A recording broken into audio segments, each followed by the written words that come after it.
Hello everyone, welcome to my YouTube channel. मेरा नाम चिराग है और आज हम बात करने वाले हैं दो सबसे बड़े स्मॉल फाइनेंस बैंक्स के बारे में, यानी इक्विटास और एयू के बारे में। इस वीडियो में हम इन दोनों बैंक्स को कंपेयर करेंगे पॉइंट बाय पॉइंट। ये वीडियो बहुत खास होने वाली है क्योंकि इस वीडियो में जो मेंटल मॉडल हम यूज़ करेंगे वो ना सिर्फ आप स्मॉल फाइनेंस बैंक्स पर बल्कि हर किसी एनबीएफसी और बैंक पर अप्लाई कर सकते हैं।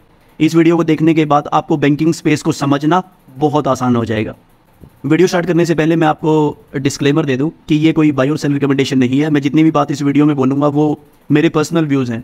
अगर आपको इन स्टॉक्स में इन्वेस्ट करना है तो आप अपनी खुद रिसर्च कीजिए, खुद इस स्टॉक को पढ़िए और उसके बाद ही इस स्टॉक में पैसा लगाइएगा। तो चलिए वीडियो स्टार्ट करते हैं। सबसे पहले हम बात करते हैं कि बैंकिंग का धंधा क्या है।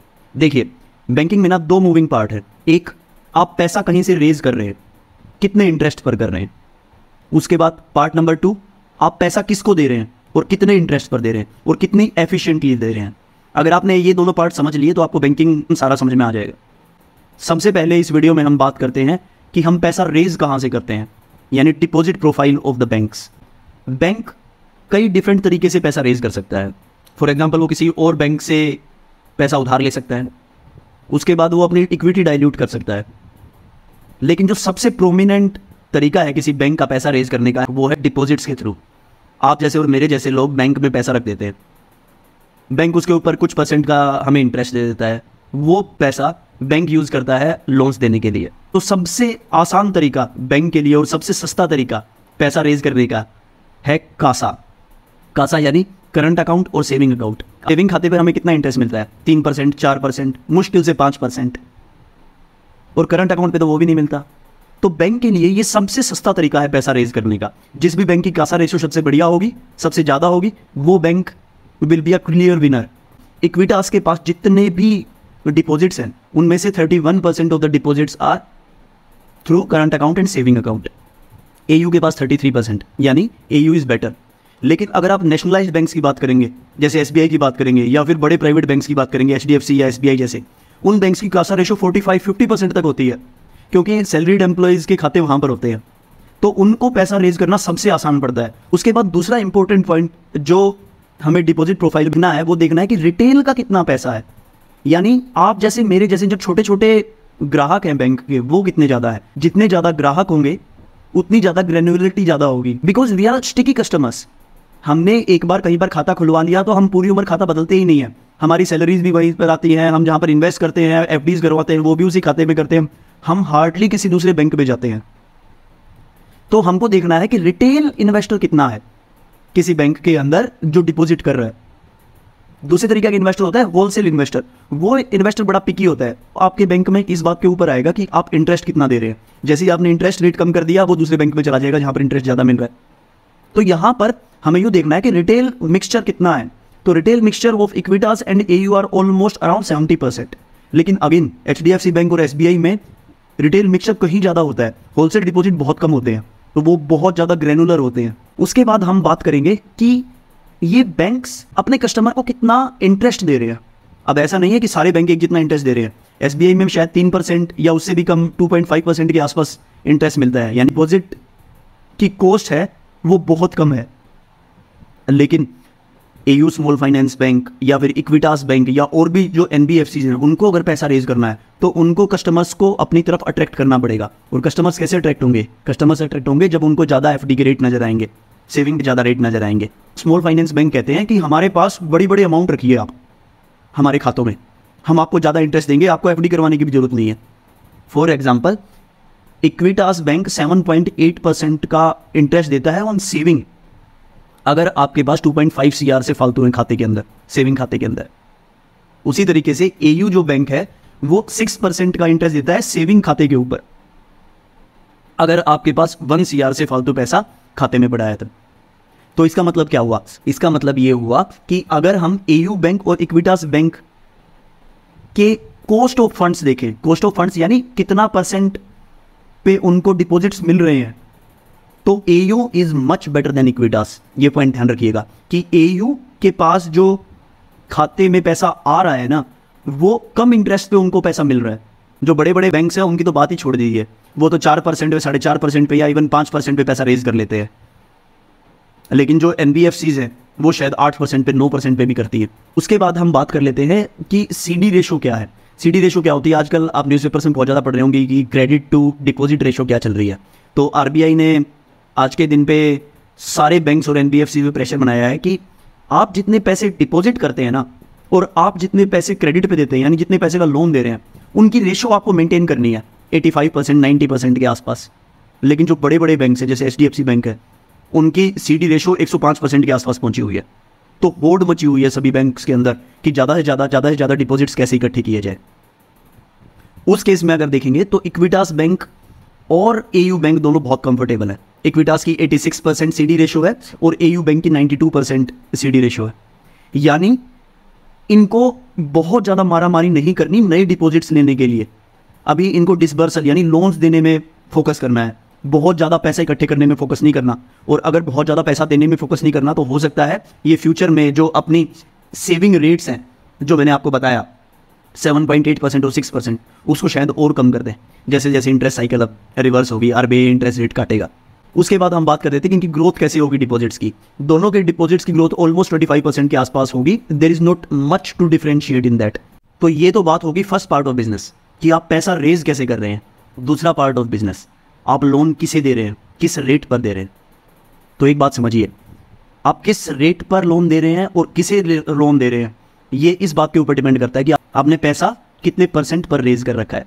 फॉर एग्जाम्पल HDFC बैंक और SBI बैंक 4% पे 4.5% पैसा रेज कर लेते हैं। कॉस्ट ऑफ फंड उनकी 5% के आसपास से ज़्यादा नहीं होती, तो वो तो 9% में भी लोन दे देंगे।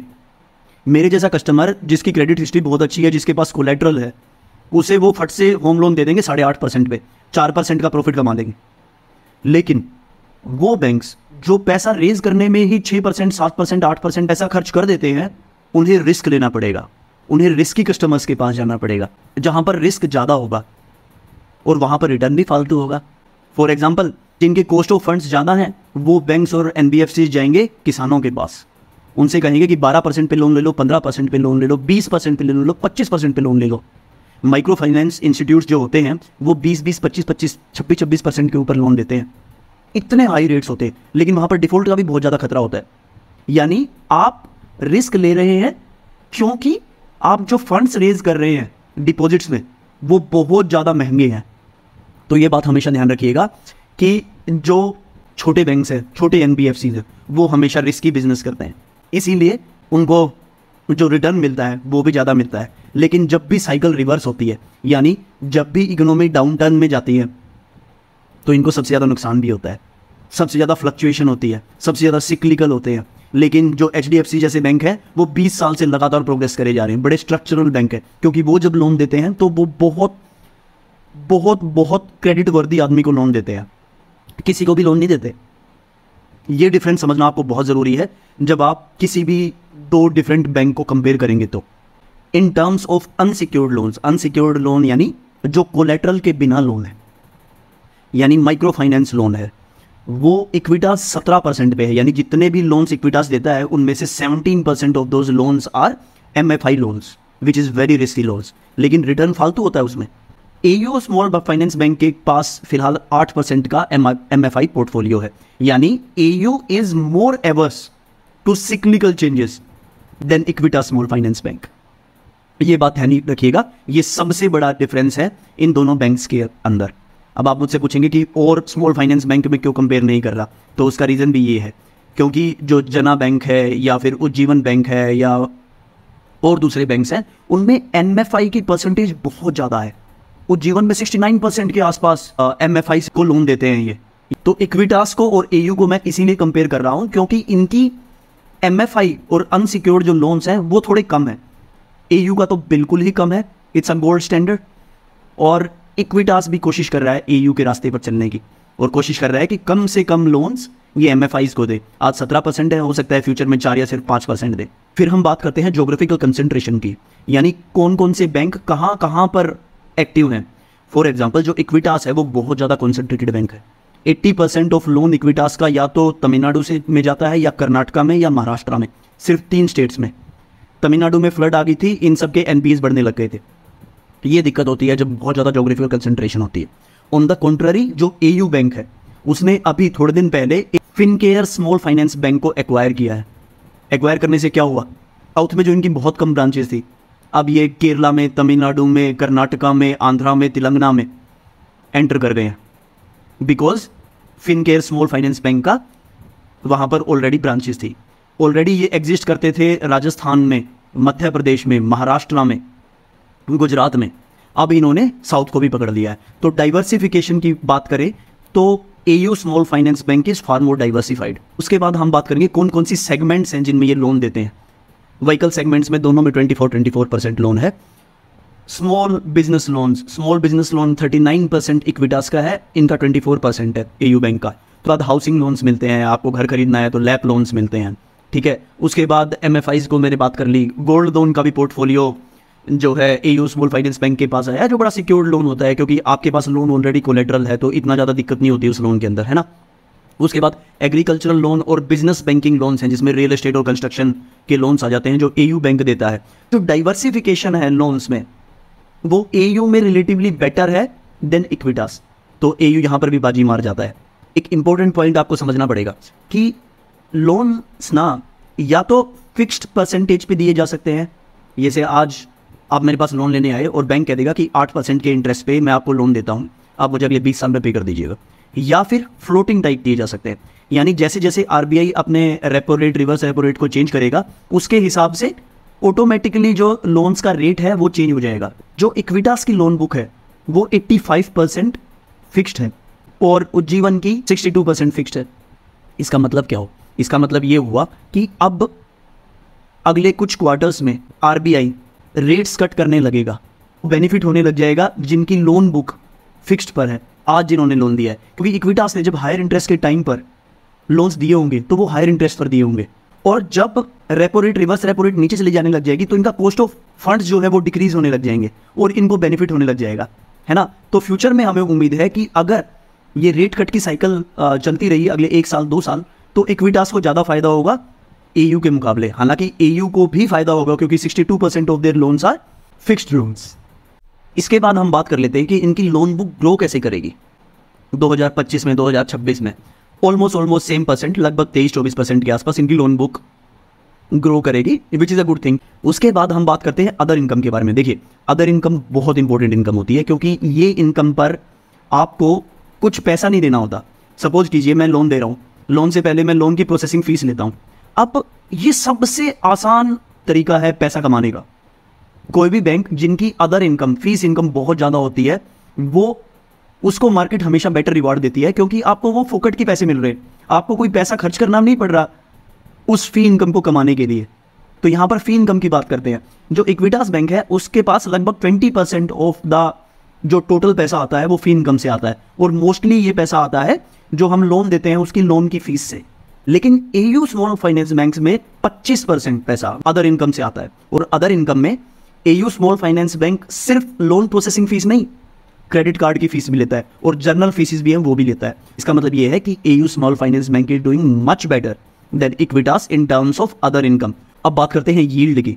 यील्ड का मतलब क्या है? यील्ड का मतलब ये है कि जितने भी मैंने लोन दिए हैं उनकी एवरेज कितनी है, कितने परसेंट पर दिए हैं मैंने। तो यहाँ पर अगर हम फाइनेंशियल ईयर 25 की बात करेंगे, उसका एस्टिमेट है कि इक्विटास 14.7% पे लोन देगा और जो एयू देगा वो 13.7% पे देगा। यानी yield of Equitas is more. Equitas की यील्ड मोर क्यों है? क्योंकि एमएफआई धंधा है यहाँ पर, जो ज़्यादा यील्डिंग धंधा होता है, ठीक है। ज़्यादा रिस्की लोन देता है इक्विटास एयू से, इसीलिए इसकी यील्ड ज़्यादा है। जब भी साइकिल रिवर्स होगी एयू तो वहीं पर खड़ा रहेगा, लेकिन इक्विटास को झटका बड़ा लगेगा। अब बात करते हैं निम्स के बारे में। शायद इसका जिक्र आप बार बार किसी भी कॉन कॉल में सुनेंगे। ये होते हैं नेट इंटरेस्ट मार्जिन्स, यानी कॉस्ट ऑफ फंड्स, कितने में मैंने डिपॉजिट्स रेज किए माइनस मेरी यील्ड कितनी है।